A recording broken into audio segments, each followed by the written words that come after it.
People, hi everyone that's here in the chat right at the start. Thank you for being here. And just a quick message straight off the bat.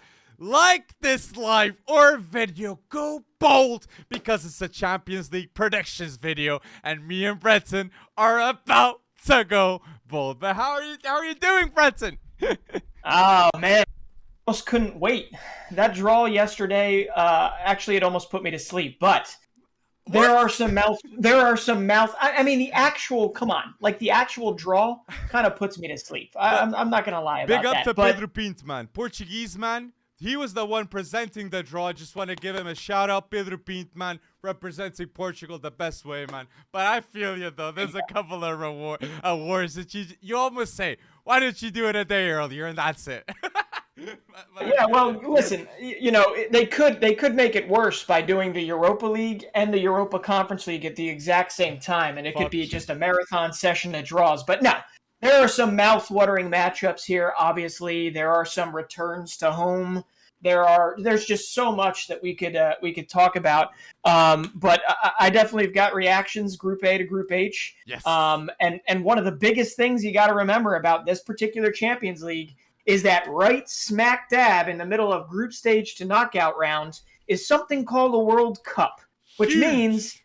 the group stage is shorter. And that means you're going to see a lot of games like Surprise, that. So, surprise. Surprise, woo, surprise will happen because a lot of yeah. players will have fatigue because we all know a player at Liverpool will play more than a player that I'm at Maccabi Tel Aviv. So let's wait and see, okay? And yes, you hinted with the groups, and let's start with Group A. And people, if you're listening, put your predictions right on the straight of the video. Your predictions of the UCL groups.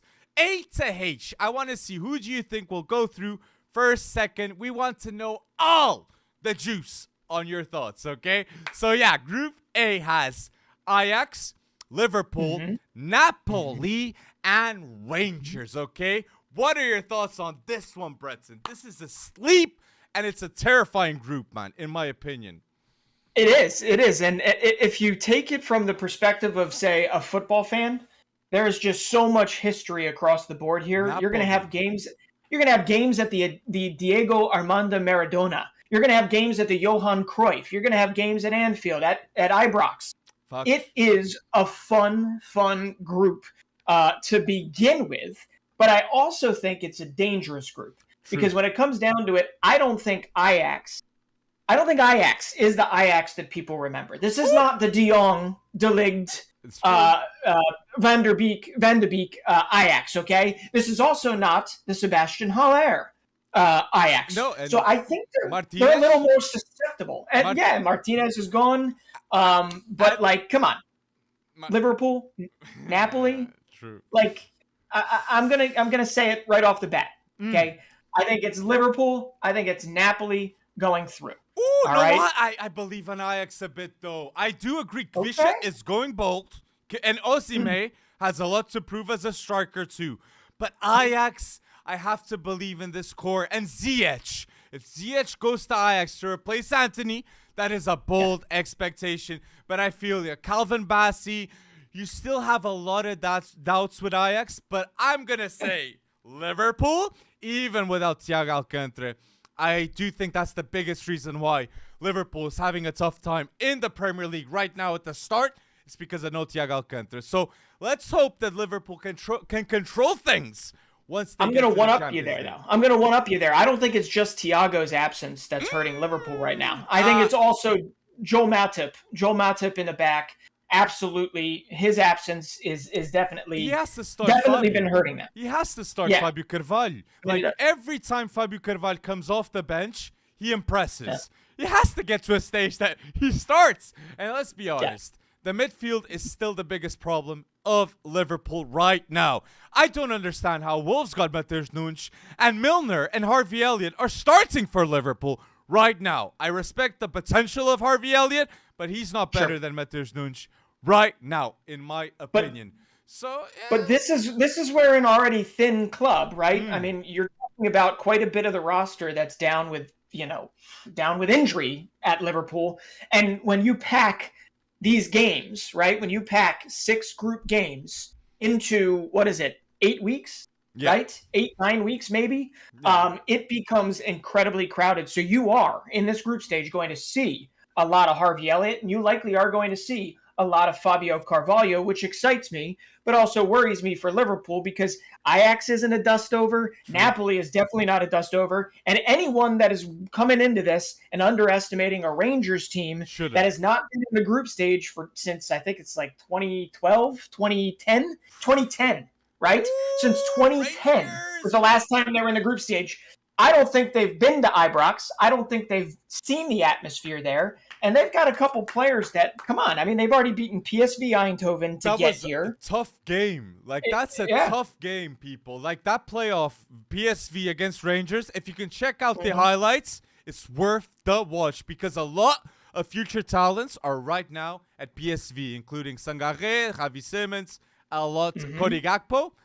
A lot to watch, so I agree. And a couple, I gotta, just from my biased side, there's a couple Americans too, right? You have James Sands starting in center back.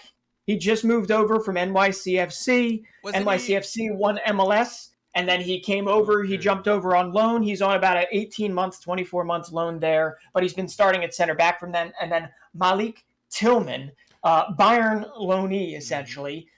He is the one that has probably been one of their breakout stars of the season so far for them. Has a vertical that is absolutely ridiculous. He's already scored 2 or 3 headers, but very vital to them so far. So I really like, the promise of Rangers, but do I think that they're good enough to get by Napoli, Liverpool, potentially Ajax? I don't know, but I do think that they have a shot at that third place, head down to Europa. Exactly. But here's the other interesting thing about this, because you mentioned Ziyech, right? And you mentioned for Ajax, let's see, who else did they sign? Steven Bergwijn. They signed Brian Broby. Yeah, they're bringing everyone home. And I love that connection, right? Because it's their most expensive defensive signing, I believe, in Ajax's history. It is. And it also happens to come from where? Glasgow Rangers, right? For those that don't know, Calvin Bassey was a Leicester City product that was not given the attention at all at Leicester City. He jumps over to Stevie Gerrard's Glasgow Rangers, and he makes himself indispensable. And frankly, on that run to the Europa League final, he was everything to that club. He then moves on to Ajax, and come on, you can't write that any better that they're going to be facing each other in this. But and I honestly believe Bassey can play left back and center back too. That is something, a great trait by him too. So, but I see here in the comments, like, Zero here says Kavisha will score against Liverpool and Klopp will buy him. He says Kavisha will go bold. So a lot of people here in the chat, what's your opinion on Kavisha? Owen Iconic here in the chat is asking. And straight off the bat, one of the best young dribblers in Serie A. And he's just arrived. So that is my opinion on Kavisha. And he scored with his right foot, left foot, and with his head. So that is versatility. I love him, man. What a player. Yeah.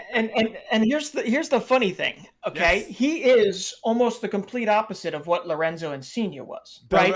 Lorenzo he is direct. He will break you on a through ball, or he will move inside. He has speed. He has just cutthroat attitude. Will take on any defender at any time.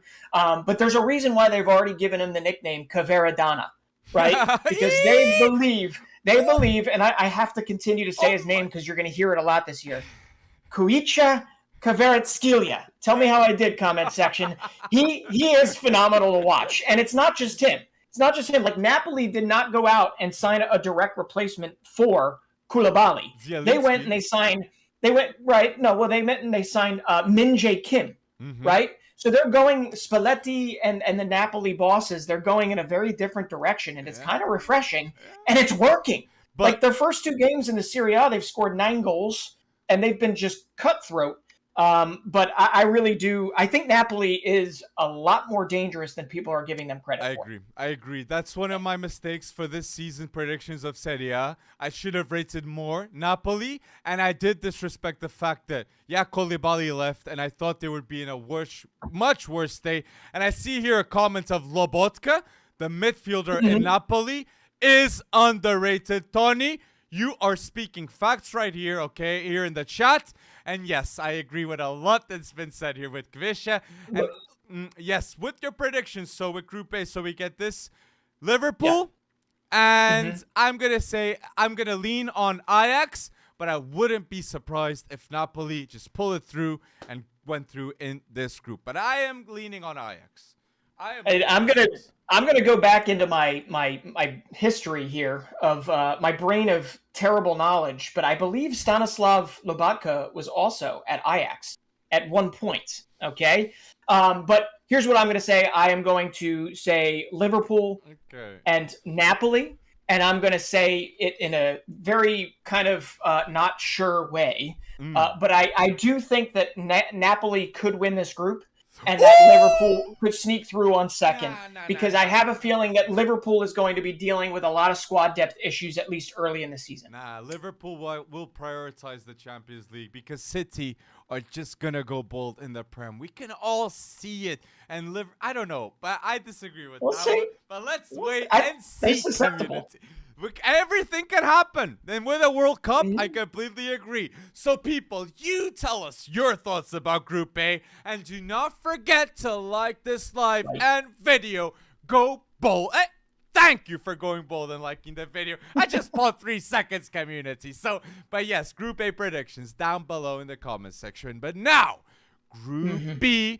I have here a fellow Portuguese team, so I gotta treat them with a lot of respect. No, I'm joking. But Porto, Group B with Porto, Atlético de Madrid, Bayer Leverkusen, and Club Brugge. And I just want to say straight off the bat, Leverkusen is going bold by getting Callum Hudson-Odoi on loan, that we all know Bayern Munich wanted that to happen to them a couple of years ago. So Leverkusen are going with the youth. Wirtz, Hinkapie, Tapsoba, so much youth. And now Hudson-Odoi. Adam Holzek too. Leverkusen. The youth one of the youth factories in Germany that you just got. Yeah, but here's the funny thing. We all wanted to see a better Bayer Leverkusen to start the season, and just because they're a youth factory, true. A lot of those guys are coming back, right? They're coming back from injury. You also have Jeremy Frimpong in there. You've got like a lot of really good players. Listen, but look at really, the comments. You like it. Yeah, you like it. They're 0-3. 0-3. Okay, they have lost their first 3 Bundesliga games. So if you want to talk about a team that is going to be prioritizing the Champions League, it likely is going to be Bayer Leverkusen, because 3 losses in their first 3 games, with 2 of them at home. I agree. Leverkusen. They also. Oh wait, hold on. They also lost in the DFB Pokal. Ooh. They lost to a 3rd division team in the DFB Pokal. They're already out of that. So you better believe they're going to be coming hard. But right now, based on this form, Leverkusen ain't doing crap, okay? They're not doing anything. So, if you want to go on and you want to talk about Club Brugge, I love their roster turnover. Come on. Yeah, their roster turnover every year is just so ridiculous. But yeah, they had to get rid of Charles de Ketelaere. Yep. He's off to AC Milan. We'll talk about him later. But I love, Andreas Skov Olsen's there for a full season. He's a phenomenal player, already showing it. They brought in Kyle Larin, Canadian international, one of the top strikers in the Turkish Super League for Besiktas. Oh, here we go again. Besiktas. There we go. Thank you. And obviously bringing in Ferran Jukla, not Ferran Torres, for whatever it was, 8 million euros or 7 million euros. Cheap. Beautiful business. But I'm going to tell you right now, they're going to be fighting for Europa League, in my opinion. Man. They're going to be fighting for Europa League. I don't think they'll get even Europa, maybe. I'll be honest with you. Straight off the bat, people, I'm going to say in Group B, 100% Porto is going to go through in this group, okay? But I agree. Porto's going to go through. They beat Leverkusen and they beat Club Brugge. Atletico, I think they will end up first. But Porto, people, with Sergio Conceição, with the solid team that Porto has this season, I think they will beat Leverkusen. And second place, Porto fans, it will happen. I believe in that scenario. But hold on. I believe that Porto is going to do better in this Group B than you do. I think Porto is going to top this group. What? Atletico. Hey, whoa. whoa. Is Oblak Listen. that bad right now? No, Atletico Madrid is one of those thinner squads, okay? It's one of those squads that if you don't get the right personnel on the field, right, for Simeone, then they could have some issues, especially away. I honestly believe, unless Antoine Griezmann comes out and he has, fires a 20, 25 goal season or something, Porto, I think, has the unit. Even with their loss of Fabio Vieira, even with their loss of Vitinha, I believe that they have the cohesive unit to get through this. I don't have trust in Bayer Leverkusen, and that's why I said that Club Brugge might sneak into third, but I think Porto might pip Atletico Madrid at the top, call it by 1 point, call it by goal difference, but I think you could see them get through. Either way, Atleti and Porto are through in Group B for me. And it won't be an easy W. I see here in the chat here people saying easy W against Porto. It's not an easy W. And I'm not going to be Portuguese biased right now. You mentioned Fabio, Vitinha, they all left. But Porto has the beauty of the players that have the group's mentality in their hands haven't. Pep hasn't left. Otavio hasn't left. They still have Taremi, which is a hell of a goal scorer, and Evan Nilsson, which will go out next season. And Porto has a huge variable too. They have one of the best young goalkeepers in the world right now. Diogo Costa, 22 at Porto. Watch out. If you don't know about him, you will know for sure in some years' time. Diogo Costa, okay? For now me, a lot, and even center backs, David Carmo or Pep. Marcano is solid too. So yeah, I'm gonna lean on Porto, not biased, but rationale in my opinion, community. But yeah, you were gonna. I'm with you, man. And mine isn't biased. Mine is I was looking pretty hard at Atleti. They have a better team on paper. There's no doubt about it, right? Oh yeah. But that's not what the Champions League group stages are. Otherwise, obviously, exactly. Real Madrid last season would have beaten Sheriff Tiraspol 7-0 or something, and whatever. They would have just kind of walked their way to the final. Well, we obviously didn't see that from the eventual Champions League champions. But what I do have to say is in Group B here, Porto just seems like the more cohesive unit, but there is one thing that's going to change my mind when it comes to Atletico. Okay, they are looking at potentially bringing in Lovro Majer from Stade Rennais. Goodbye. And while I can't necessarily see how that fits into Diego Simeone's vision, if he can find some way to make Lovro Majer use him a whole lot better than Stade Rennais uses him, obviously that would be absolutely insane. Now, that was Foot Mercado. That is pretty nascent stages. I don't know whether or not it's actually going to go through, but there are certain things here that would make me change my mind when it comes to it. But either way, Porto, Atleti getting through Group B. I think Club Brugge and Bayer Leverkusen are going to fight it out for third place. If we're going on current form, I got Club Brugge getting that third place, and I've got Leverkusen sitting in the bottom. But Leverkusen could also be the next Eintracht Frankfurt. Really crappy. Not in the Champions League. Not in the Champions League, mate. Right. I agree with that. I agree. This is not the Europa League. This is the Champions League. And they might finish 10th or so in the table in the Bundesliga, but you're not going to just kind of scrape through the Champions League group stage. So I agree with you there. But I'll complete it with get a third place and then becoming the Frankfurt at Europa League. I could see that happening. So people, put down below your thoughts about Group B.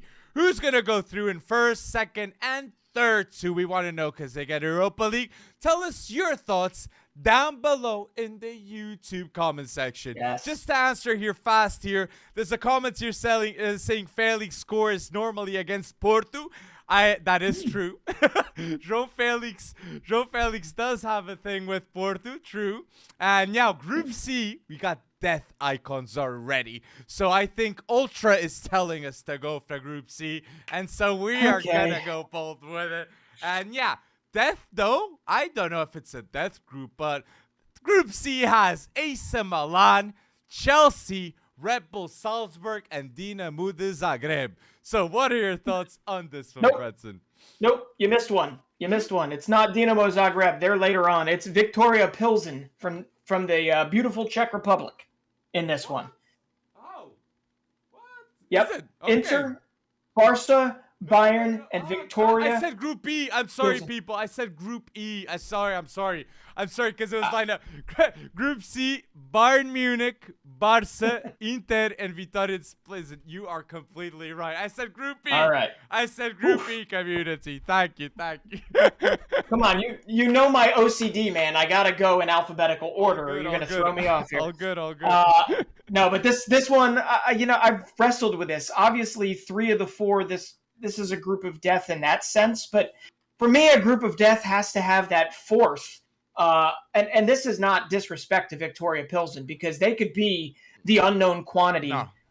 That was Sheriff Tiraspol last year that could fight for 3rd place when Barcelona, Bayern, and Inter literally go at each other's throats and fight for the top here. But I don't know if Victoria Pilsen, I don't know. I feel like if you saw the video of them finding out their fate, it was equal parts excitement and like life-altering fear, in the sense of, holy crap, we're going to have to go up against 3 of the best teams in the Champions League. And you got to think, this is kind of a tough draw for Inter, right? In that sense, because they're one of the stronger Italian sides. There's probably a lot of hope that they could go pretty far this season in the Champions League. And then you, especially with Lukaku back in the fold, and then you look at it and you're like, oh, crap. But maybe this is a good thing. Maybe this is a good thing. Anyway, I got to ask, who do you have? I think I know. Let me guess. So you Bayern top in the group, and you got Barca in second. Exactly. For me, Bayern will top this group, because I do think Bayern Munich will know how to play against Lewandowski. But I wouldn't be surprised if Barca did top the group. But for sure, both teams that are going to go through, in my opinion, is Barca and Bayern Munich. But I'm going to say this, people. People cannot discredit Barca in the Champions League this season.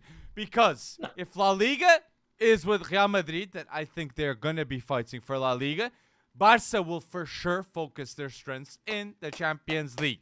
And Xavi will have that rotation of the squad on point, I believe, even with Aubameyang leaving. That, yes, it does give Conte the registration, but Lewandowski needs a replacement in that position.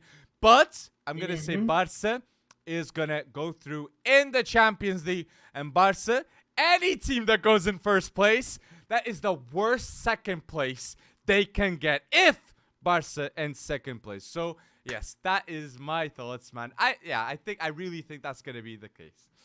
Yeah, not if Liverpool finishes second like I have in Group A. Just kidding. But no, I'm with you. Group C, I wrestled with this some, and it's not because I have some agenda against Barcelona, and I know a lot of people want to tell me that I do. But ultimately, I think, last season obviously Barcelona was a little bit different, right? You have Bayern, you had Barcelona, you had Benfica, and you had Dinamo Kiev. Yeah. Who made it through? It was Bayern and it was Benfica. But ultimately, and Bayern, by the way, steamrolled essentially this whole group, right? They won all 6 games. They had plus 20, plus 19 goal differential. They averaged like 4 goals a game throughout this whole entire group stage. Obviously, this is a very different Barcelona team than what was playing in the group stages last season. So, do I think Bayern's going to steamroll it? Yeah, I still think they're going to win. Do I think they're going to win all 6 games? No. Bayern. I think they'll go 4-1-1, 4-0-2, something of that nature. It'll be a whole lot tougher. But everybody's eyes are going to be on what? Lewandowski's return to Bayern. But guess what? I don't really care about that. You want to know what I care about? What? I care about Jamal Musiala versus Pedri and Gavi. That's what I care about. Good match. That's going to be a beautiful, beautiful kind of counter. They're not going to really mark each other per se, but it's going to be a beautiful kind of glimpse into the present and the future at the same exact time for the future of German football and the future of Spanish football coming together. And the league versus Ronaldo Araújo too at center back. Yeah. Like even in those dynamics, man, in terms of youth football and they even have Gravenberch too. That look, he can have a huge hand. And yeah, I agree. It's gonna be exciting, but I'm gonna lean on Barca more, obviously, to go through than the others. But Inter can surprise. I'm not going to discount how good Inter is. That is true. Lukaku's back. There's a lot of good vibes with Inter. True. Well, yeah, there's also a lot of quality in the club, and they right? need money, so they will be focused in the Champions League International. But I'm going to lean with Barca and Bayern Munich. And let's hope that Lewandowski just gets a hat-trick in Camp Nou and in the Allianz Arena for Barca against Bayern Munich. That would be bold. If there's a player that can do that, it's Lewandowski and Neymar right now. Well, I got to give a little bit of a history lesson here that I don't know. Maybe it'll repeat itself for Inter. But back in 2020, back in 2010. Oh, Mourinho. Yeah, Mourinho in 2010. And guess who he vanquished along the way to his Champions League final? Which, by the way, Bayern and Barcelona. Yeah, and Barca. You know that celebration, man. Mourinho took that personally against Guardiola. And he went to Inter because Barca rejected him. And then he goes to Real to prove that he is a Galactico and a winner, people. So, yes, a bit of a history with this one. And come on, it was Diego Milita, his brace in the final, I believe it was, and then he had Wesley Sneijder pulling the strings all across the board. So that was a great time. Do I think that that's going to repeat itself? Not necessarily, but Lukaku and Lautaro are just getting firing. I'm not going to bet against Nicolo Barella. I'm going to basically say that if Barca and Bayern eat each other alive, Inter's going to be there to clean up the scraps. Inter's tough. Inter's tough at San Siro, okay? Inter is tough. They have something to prove in the Champions League, whether it's just for them or it's for Serie A. They want to get back to being a force, if you will. So I really don't want to discount them, but I also have Bayern winning, Barcelona eking it out. And I here's what I'm really excited about with this Barcelona team. I get Xavi ball, right? And I get the excitement around it and more so the promise and obviously that 4 or 5-1, whatever that was, against Real Sociedad. Yeah, I get that.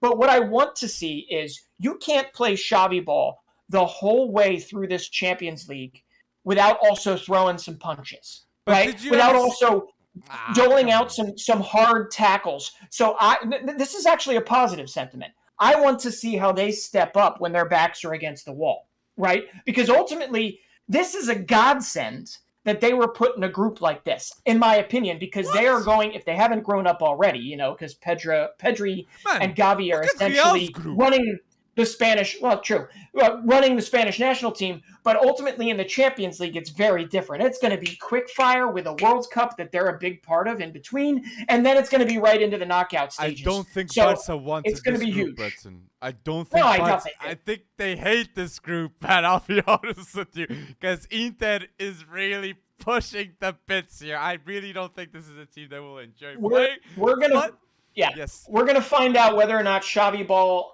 matures and becomes just the new tiki-taka, or whether or not it needs another year to marinate, to mature, to just get better and better, which I think is not the worst thing in the world. So this is a tough group, obviously. Well, I don't think Xavi, like at Barca, they'll win the Champions League, but I do believe they're serious contenders to go to a quarterfinals or semifinals and lose to a PSG, a City, a Real, maybe if it's a tough draw. Let's wait and see. But put your thoughts down below, community. And I see Krish here in the comment section saying Musiala is no match for Barca's midfield. And mate, don't discredit Jamal Musiala. He is a baller, but I edge with Pedri. Definitely, okay? But I agree. Musiala is a Musiala is a ball. But put down below. Sorry, yes. The last thing I got to say about Group C, because if you're all on here for just the Champions League, that's wonderful. But you're also going to want to watch the matchups in the UEFA Youth League as well, because Barcelona versus Bayern, I will get behind that fixture any day of the week. True. That's going to be a lot of fun. So anyway, if you're not watching the UEFA Youth League, these are the stars of the future, okay? And that's going to be, we're going to have a lot of that on our Twitter, on talking about it every week and on our podcast. Yeah. But definitely, Group C is the place to be. Yes. I don't want to discredit Victoria Pilsen. all those Czech fans out Ah, there, man. tell us Come on. who the players are to watch. I want to know more about Victoria Pilsen, but I'm happy for their checkbook because they're going to make a lot of money off this True, group true stage. facts. And they got the 50 million just to go to the champions. So go, they're going bold. And yes, people, you go bold and tell us down below what you think is going to happen in Group C. And if you're here until now, like the video. It's a huge help for me and Brendan here at SC Wonderkid. So now, Group D, which has another Portuguese team, and it's with Eintracht Frankfurt, Tottenham, Sporting Portugal, not Lisbon. Stop that, Sporting Lisbon. I see so many times people saying that. It's Portugal. And Olympique de Marseille, okay? Tough Group D. And I'll be honest, anything can happen. That is what I'm thinking with this Group D, okay? In my opinion, okay? But what is your thoughts, Brenton, straight off the bat? Yeah, I mean, when I think of a group of death, I think of all four competitors, right, having somewhat of an equal shot or some ability to potentially get up there. And that's why when I look at Group D, this is kind of one of the harder groups to get out of when all is said and done. At first glance, and maybe a little bit of yeah. right, maybe a little bit of Premier League bias on my end because it's what I consume the most. Do I think Antonio Conte's Tottenham have every chance to be at number one in this group? Yeah, I'd say Conte is going to be pretty pissed off if they're not number one in this group, or at least top two. Agreed. Where it's a fight for second, in my opinion. Okay, Eintracht Frankfurt in the Bundesliga started again really, really crappy this season. Do I expect them to be crazy in the Champions League?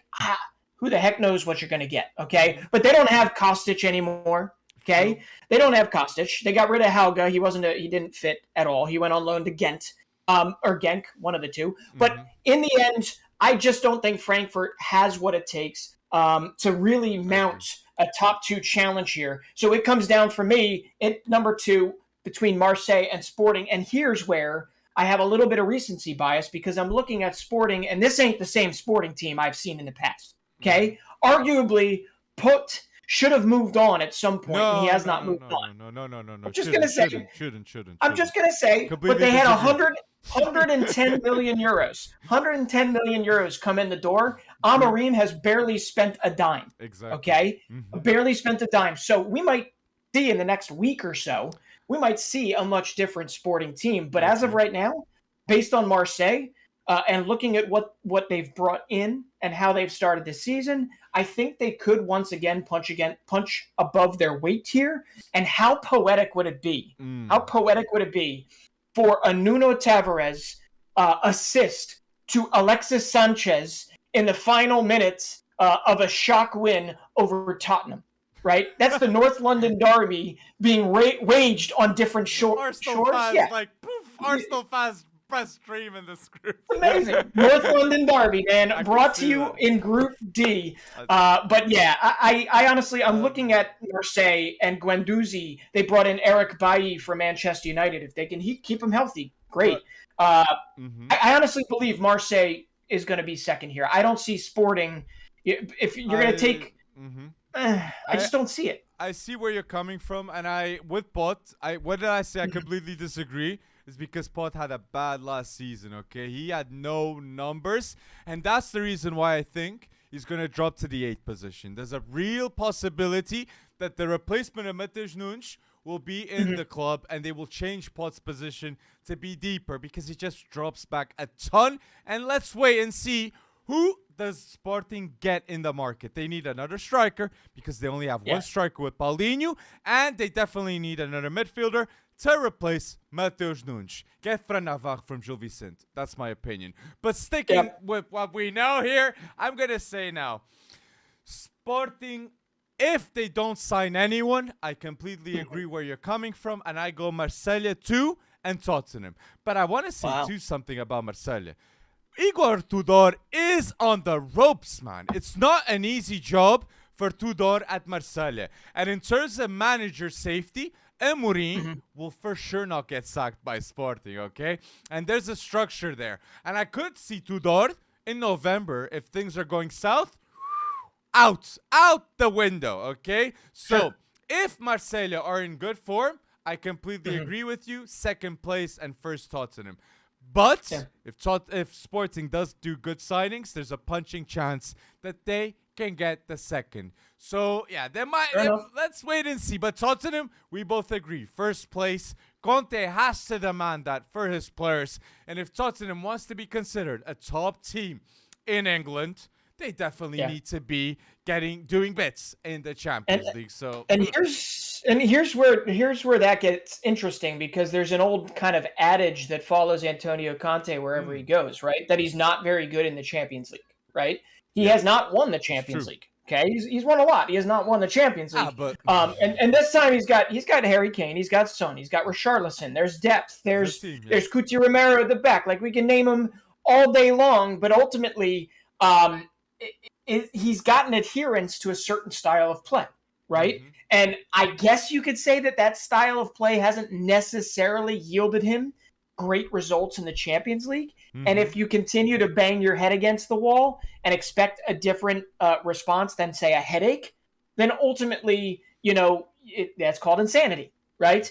So Antonio Conte has to be pretty, I don't know, I guess maybe looking at open-minded? I don't know. And he also has an insistence to use the same 11. True. And in a period of time when you have this many fixtures crunched in with some high-powered Premier League fixtures, you're going to have a really stretched thin Harry Kane, Son, Richarlison, that midfield that doesn't have as much depth as everywhere else. So, like, there are some potential cracks here that could be exploited. But ultimately, everyone in this group pretty much has that exact same problem. Like, I'd be surprised if Glasner, who's in charge of Eintracht Frankfurt, I'd be surprised if he wasn't out the door after a couple more bad fixtures, even though he won the Europa League last season, right? So, like, I'm with you when it comes to this. This could look this one is ripe for upsets, in my opinion.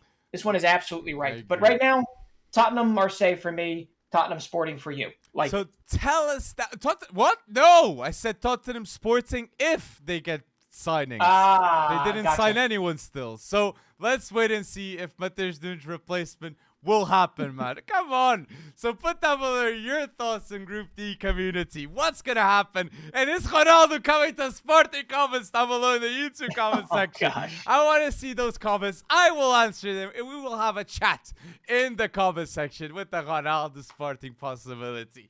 But now, Group E now with AC Milan, Chelsea, Salzburg, and Dinamo Zagreb. Group E. What are your thoughts on this one?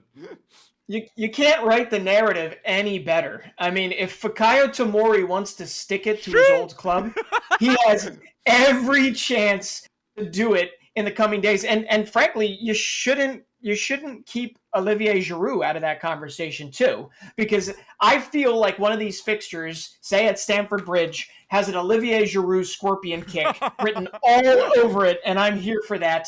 No, I don't know. And there's also talk, right, recently, I don't know how much truth is to this, about a possible bid for Rafa Leao, right, from Chelsea. But from Gallagher. Chelsea. No, not Gallagher. Anthony Gordon.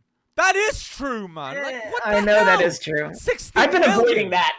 Oh, man. I've been avoiding that. Yeah, we'll leave that for the pod, man. Listen to our weekly podcast community, episode 69, out now on Apple Podcasts, Spotify, and on YouTube. Go bold and check us out, the weekly pod, man. But yeah, let's keep on going with Chelsea. Well, what they have. Yeah, we're Captain Pulisic. Right, and last season, okay, with Chelsea, but I'm not done with AC Milan, because last season in the Champions League was an absolute dud for them, right? True. So there is going to be a big. I mean, they missed out on Europa League. That's how big of a dud it was. I think it was one win, dead last in the group, winless at home, which is just unacceptable. Game against Liverpool, but but they lost 2-1, I think, in the end. But they have the same core intact. They're coming off of winning the Scudetto. I mean, they have, I believe, they've strengthened a lot. They got Ketelaere, and I'm missing some other pieces right now. Thank you, Origi, who we haven't even really seen yet. And but yes, Origi. The extensions or signings. Tonali and extending, right. Tomori extending. Like, Magnan is one of the best keepers in the world. It's true. It is. It's true. It's true. And last season, they were finding themselves, right? Let's be honest. They did not win the Scudetto until the last 3 Fuck. months of the season, last 2.5 months of the season. So Yeah. AC Milan is my number 2 or number 1 pick. I haven't decided which one yet. Wait. But they will Number go one. through. Number one in Number the Champions League. number 1 or number 2. Yes, I don't know which one yet, but I think they're more interchangeable than people are giving them credit. Don't sleep on Salzburg. Don't sleep on Salzburg, man. I am going to sleep this season. I am going to sleep on Salzburg. In the Champions League, they're always a tough team, man. And let's be honest, Benjamin Sesko can always score a goal or two. You never know. Of course. No, of course. And other stars will come through Salzburg. Capaldo. Who's the other one I really like? Luka Susic. Yes, right? yes. We love a lot of those names in Salzburg, but none of them are carrying the chutzpah of Rasmus Christensen, of Brendan Aronson, of Karim Adeyemi, right? So until that materializes, Sesko is good, man. Sesko is. Sesko is good. Sesko is also under a transfer battering right now, where he's got things coming in left and right about how Leipzig. people want him. He's going to No. Right. You're It's right. a done deal to Leipzig. So I get it. For me, Sesko, I'll be honest, he might be one of the best. Benjamin Sesko at Red Bull Salzburg, in my opinion, community, might be one of the best Wonderkids in the Champions League this season. He's going to be the star of the show at Red Bull Salzburg. And if Red Bull Salzburg go through against Chelsea and AC Milan, it's with Sesko going bold. And Rocco, you're Croatian. I want to mention Dinamo Zagreb too. A lot can happen too, but we never know. I'm going to put them fourth, in my opinion, okay? Guardiola ain't there anymore. And let's wait and see. But people, tell us your thoughts down below for Group E. Who's going to go through? Who's going to go first and second? Because that seems to be the biggest thing. But we barely even mentioned Chelsea, right? And I get they're going for Anthony Gordon. But I think it's one of those, like what you meant with Sporting. You said they could finish second, or they could, in this instance, they could finish second even without reinforcements. Let's be honest, Chelsea's squad is not hurting that much, but Chelsea's squad needs an injection, and I don't know if Anthony Gordon is worth the 50-60 million they might spend on him, right? Or is it Aubameyang? We don't know. But ultimately, what we do know is that Thomas Tuchel is still one of the best coaches on the planet. Even though some of the sheen has fallen off of him, and sometimes when he starts to lose that kind of support around him, and sometimes the support of his offensive players, which seems to be happening, things can go southwards pretty quickly. So that's kind of why I said AC Milan and Chelsea are, in my opinion, interchangeable at the top. And I just don't feel like Salzburg has the same bite that they did last season. Although I agree 100% with you about Benjamin Sesko. Yeah. I agree with you 100%. And I also would say Luka Susic is another one, and they've got another kid brewing right next to Roko Simic. Below them, it is Karim Konate, the Ivorian that they just brought in, and they signed for their reserve squad, FC Liefering. So Salzburg is going to be Salzburg, but I think they're going to be Europa Leaguing it, unless Dinamo is my pick to be this season's Sheriff Tiraspol. Okay, I honestly believe that Dinamo Zagreb, they are phenomenal at home. They have a freaking fortress at home. Okay, and they also have Mislav Orsic, and he might be sold. I like him. But Mislav Orsic is prolific for them, okay? And he's already got 11 goal involvements in 12 games this season. I think they can beat Salzburg. I'm just saying. Dinam, you got me off there, man. I'll be honest. Sorry. I felt you, but people, tell us, what are you feeling with all this? Do you feel like Chelsea will go first? We'll go second? Will Dinamo go bold like Sheriff did some years in the past? Tell us down below your thoughts in the comment section. And yes, if you're here until now, do not forget to like this live community. So yeah, Group E, you got our thoughts here. And now, Group G with Man City, Sevilla, Borussia Dortmund, and Copenhagen, man. Borussia Dortmund seems to always get that tough second. That they always find it out. Yeah, you're skipping over letters, man. Woo, what? Group G? F comes before G in my alphabet. Man, it does come all. Oh, but perfectionist, man. Group F: Real Madrid, Leipzig, Shakhtar, and There we go. Celtic. Okay, so what are your thoughts on this one? For me, this is where I've got a surprise here. Okay, I've got Real Madrid at the top. No surprise. And my surprise here is I think Celtic is good enough. I think Big Ange and Celtic have what it takes to get by RB Leipzig. I am souring real time on the Red Bull teams at the beginning of this season, and maybe they'll prove me wrong. They generally would. Last season, this would have not been me. I was Salzburg and Leipzig to the core in terms of doing something in the Champions League, in the Europa League. But I honestly believe it's the first time in 15 years that we'll see both Celtic and Rangers in the Champions League group stage. Oh. Okay? And Leipzig's defense, in my opinion, has been not as advertised so far this season. You got Rom that just came. You have Gvardiol still there. I know, but like Gvardiol has not been who everybody has envisioned Gvardiol as this season. It is. It's August. Absolutely. They're winless in 4 to start the season. They've lost to Union Berlin. They've already drawn 2. I just am not. They seem a little toothless to me. And Nkunku's got his 2 goals. Dani Olmo's in there. David Raum has already got his first assist.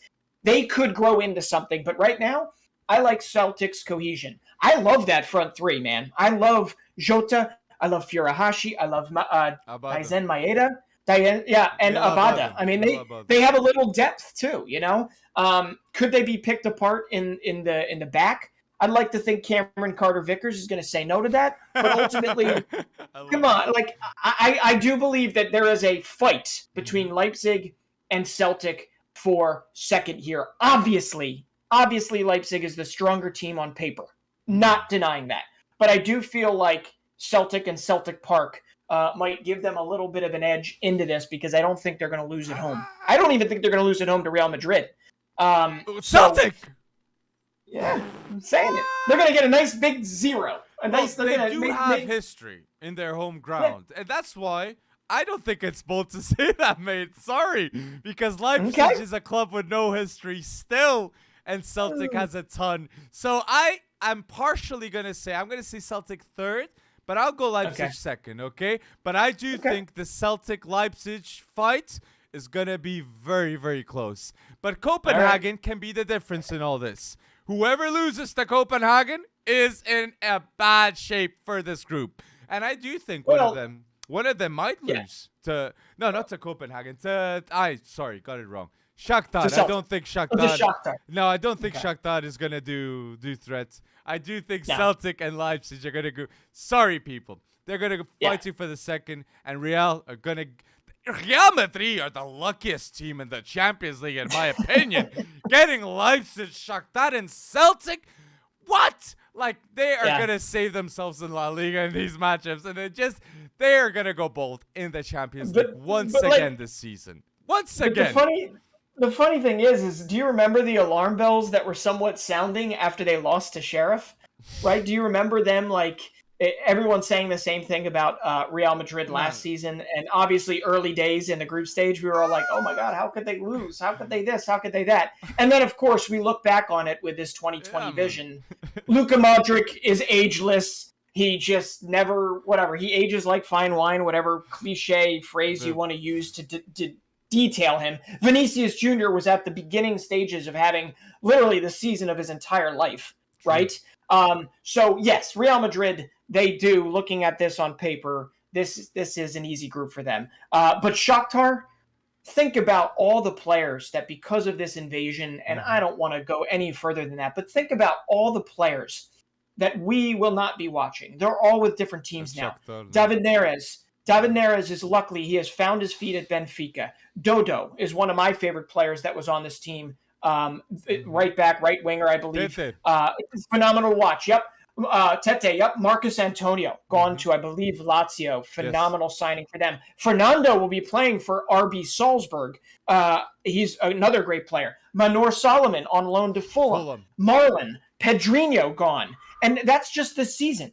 That's the outgoings of just the season. Every foreign player that gave them a little bit of flavor and a little bit of excitement there to go with this really industrious core that they have behind Anatoly Trubin, Danilo Sikan, Georgi Sudakov is a 19-year-old that you want to definitely watch. And Mudryk, right? Yes, Mudryk, 21, I think, right? 21-year-old winger. Can play winger, midfield, has the ability. He's good too. But all that's left is just distinctly guys that literally have to wake up every day to alarms, to sirens, to the threat of bombings, to that insanity. Just for that alone, I'm going to be rooting for them as far as I can root for them. But ultimately, their whole kind of being, right, and what made Shakhtar so much different than just a Ukrainian club. It was like Ukrainian-Brazilian. It was amazing. It was like this awesome harmony. It's gone. It's gone for right now.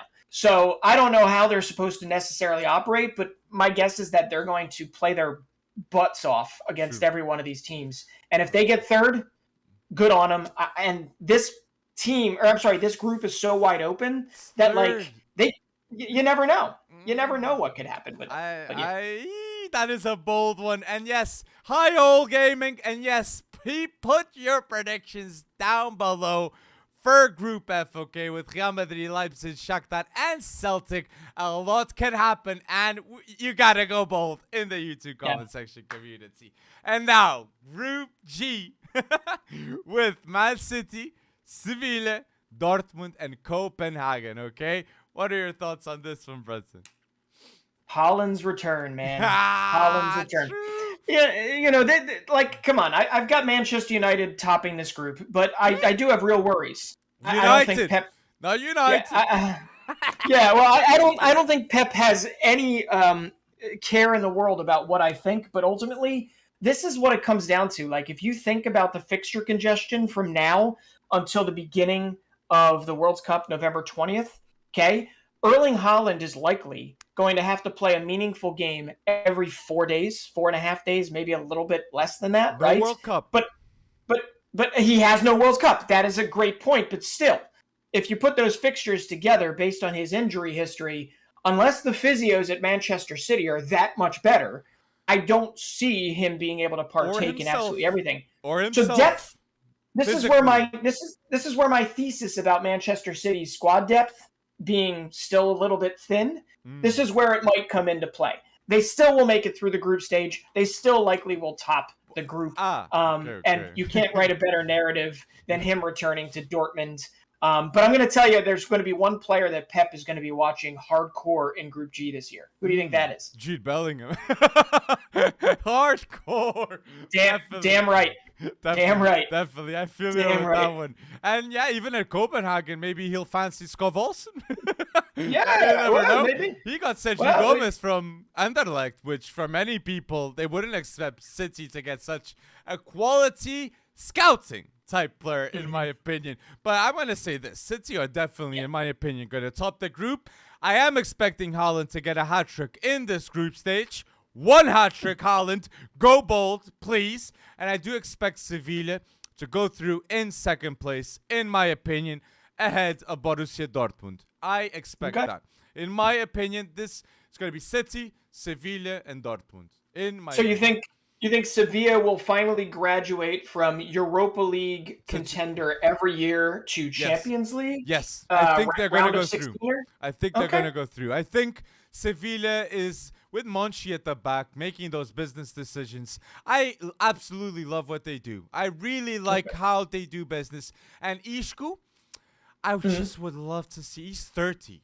He's still 30. He just left Real Madrid at 30. And something beautiful can happen. And he can go bold. And let's wait and see. So, I remember back when I was playing FIFA a lot. Yes, exactly. I remember playing with Malaga because I know Isco, Racio. I mean, there were so many great names, and Isco was one of them. He played left mid. Yes. Then he went to midfield. He was a Barca style player all the time, Isco. So he went to Real Madrid. But listen, that worry for me again still stands. You're going to have to. Last season, you had Diego Carlos and Jules Koundé, and you couldn't get out of the Champions League group stage. This season, you've lost both of them.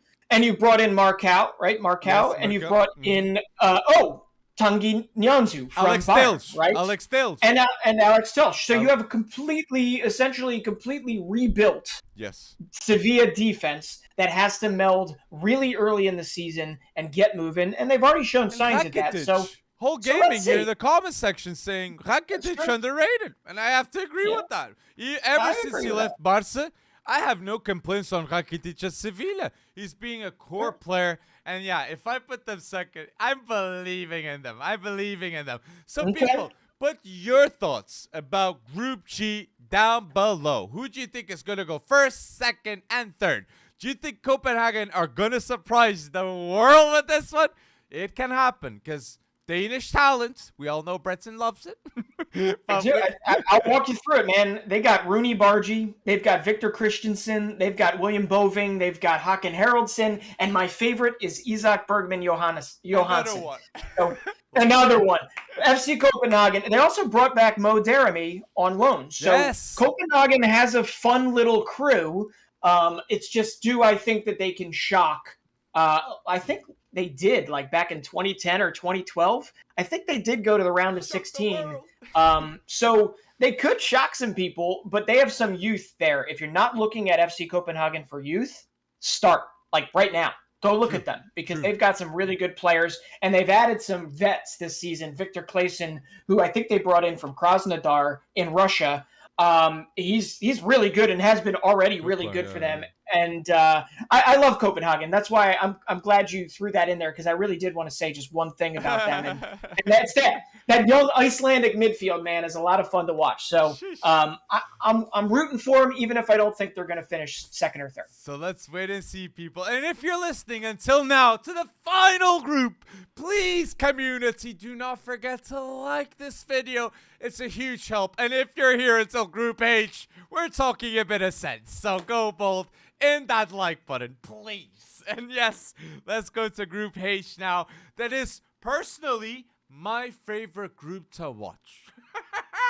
Because the second place is going to be a thrill. And Group H, people, has PSG, Juve, Benfica, and Maccabi Haifa. I don't want to get this wrong. So, Haifa, yeah. Yeah, Maccabi. Let's say Maccabi. So Maccabi, Benfica, Juve, PSG. Yeah. I have to throw out a conspiracy theory that I'm starting to have, okay? I honestly am starting to believe that Kylian Mbappe and Neymar are faking discontent amongst themselves in order to create this illusion, right? In order to create whatever, right? Because I feel like I wouldn't put it past them. Maybe Messi's the one orchestrating this whole thing, like he doesn't say it, but he just does it. I honestly believe that if there is going to be a season that PSG is going to win the Champions League, it has to be this season. Fucked. That is straight off the bat. Fucked. And it's because Neymar is 30. Neymar is putting up huge numbers at the start of these three first games, and everybody is going to be watching this team. And it's such an easy group. And I just want to say, fun fact, man, it's Di Maria. Di Maria is going to be playing against Benfica, against Paris Saint-Germain, and Angel Di Maria is a legend for both clubs. Underrated. I will never forget Di Maria at Benfica. Beautiful memories, man. But sticking to the present, you got here PSG, in my opinion, are going to top this group. There's no debate. There's no debate, in my opinion, with that. Group H, Messi, Neymar, Nunes being crucial too with those assists. PSG are going to go through. And Vitinha. And I often don't say Danilo, but Danilo is a great bench player because he plays CDM and center back. So, yes, they have a great core. But the second spot, I'm going to go bold and say I believe Benfica are going to go through once again in the Champions League, okay? I really believe they're going to eliminate Juventus in Group H, Benfica. I believe in Roger Schmidt ball, 6-6, playing beautiful football, and I do not believe in Allegri. Personally, if something's going to happen, it's a Vlahovic hat-trick, and Benfica can't do anything type beat. But Chiesa's only coming back in January. And Benfica are going to go bold against Juve because In the past, Benfica did beat Juve in Europa League with Vidal, Pogba, Pirlo, and beautiful memories with that too. Those cold nights in Turin. Benfica can do it. So I'm going to say at second, I go Benfica. And I want to say this too. I say Benfica second so confidently in the Champions League ahead of Juve because I see Enzo Fernandes play weekly. And Enzo Fernandes is definitely, people, one of the best under-22 midfielders right now in Europe playing.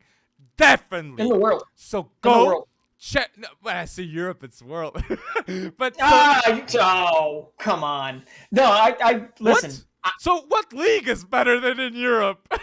Well, MLS. I mean, there's a no. Oh man, now you're just getting. You're showing your colors. But seriously, under 22 midfielder who from not Europe is there? Europe is not the world. We're not going to talk about that. But you don't say Europe is the world. Clubs. I mean clubs. I get it. But I'm not saying national teams. I'm saying clubs. So the funny thing is you're just saying it in Europe right now. But would you have said it when he was at River Plate? No, I wouldn't have said that. Of course not. So, of course not. Just because he landed on your shores, all of a sudden he's the best in the world. No, under 22. But what you meant is Europe. Of course. Listen, we're agreeing. I'm just correcting the whole Europe as the world type of situation when it comes to football. No, you're thinking. But ultimately, I don't think I'm digging. Okay, but here's what it comes down to. I agree pretty much wholeheartedly that Benfica is going to finish second in this group. And I also agree, and I guess it's bold that we are 100% in agreement in this. I also agree that Max Allegri cannot get out of his own way. I mean, he's already undercutting this particular season by literally getting after his young players that are filling in for all the players they signed that are injured right now. They signed Paul Pogba. His meniscus is busted or whatever it is, right? They signed, Chiesa, spent $40 million, and the poor guy is obviously ACL or Achilles or whatever it is not coming back for a really long period of time, okay? But they do still have a really good supporting cast in Di Maria. I don't know how much he can go when it comes to a really packed Serie A season and a really packed group stage.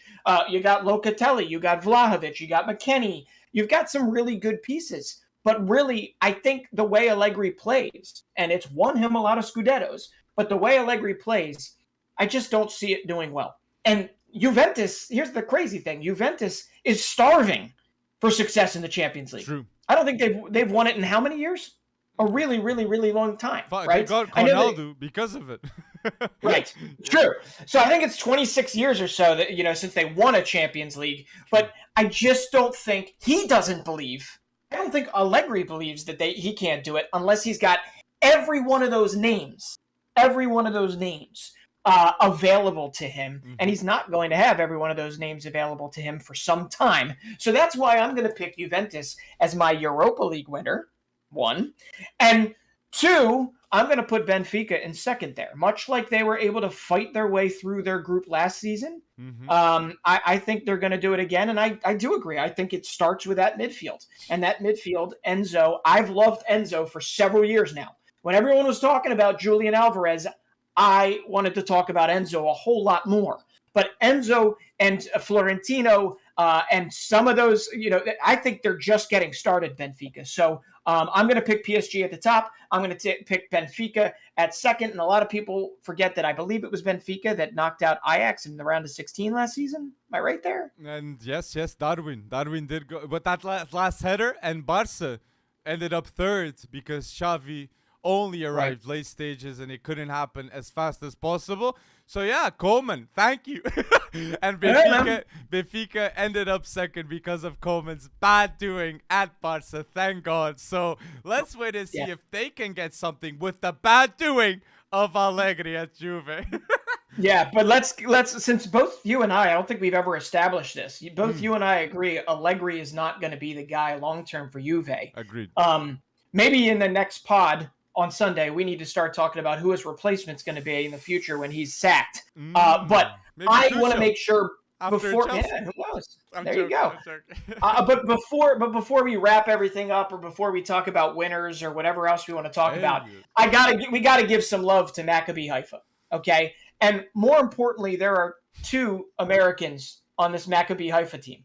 Okay, one is a Haitian American, so he's actually Haitian, but he's Haitian American. He actually played right around the corner from me here. His name is Franzi Piero, and he scored two ridiculously vital goals to get Maccabi Haifa in the Champions League group stages. And then the next is a 30-year-old goalkeeper, Josh Cohen, as he actually was slated to potentially make a move back to Major League Soccer.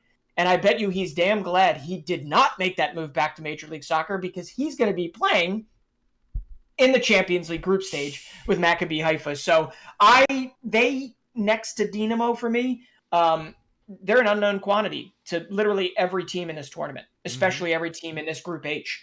They could also be the Sheriff Tiraspol of this particular season, where they could find a way into third place if everybody else is beaten up on each other. So I just wanted to make sure that I gave a little love to them, even though they're not one of the bigger teams that we'd be talking about. But Group H, it's exciting. It's whether or not that Juventus team can actually come together. It's true that's the biggest question. And people, answer us in the comment section. We want to know your thoughts about this Group H with PSG, Juve, Benfica, and Maccabi.